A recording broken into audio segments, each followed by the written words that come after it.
Hello guys, আসসালামু আলাইকুম। আজ আমি আপনাদের সাথে এই গায়ে হলুদ কেকটির ডেকোরেশন শেয়ার করব। কেকটাকে ওভেন থেকে নামিয়ে আমি ঠান্ডা করে নিয়ে এরপর আমি এখন স্লাইস করতেছি। এতে করে কেকের স্লাইসগুলো অনেক সুন্দর হয়, অতিরিক্ত কেকের ক্রাম বাইর হয় না।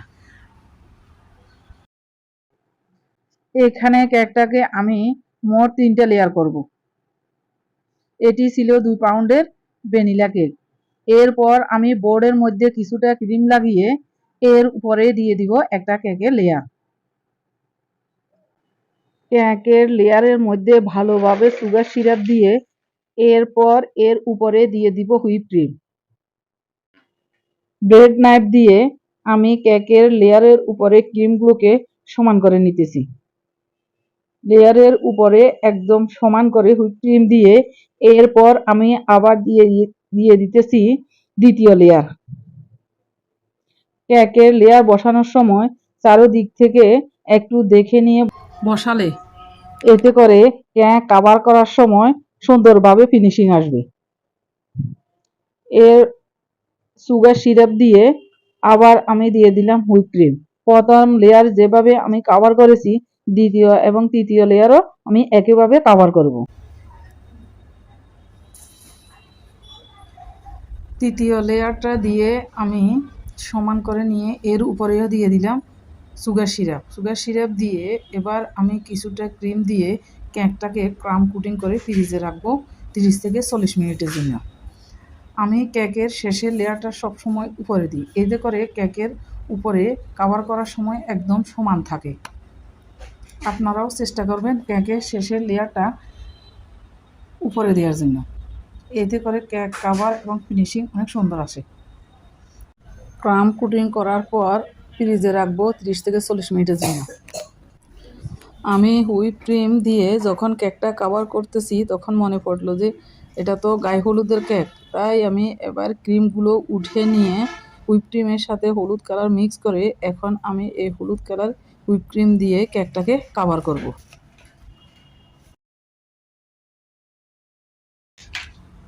প্রথমে সাইডে ক্রিম দিয়ে এরপর উপরে দিয়ে দিব হুইপ ক্রিম। প্রথমে আমি কেকের সাইডে সুন্দর করে ফিনিশিং আনবো, এরপর ফিনিশিং আনবো উপরে। কেকের স্ক্রাপার দিয়ে আমি সাইডে জিগজ্যাগ ডিজাইন দিয়ে দিতেছি।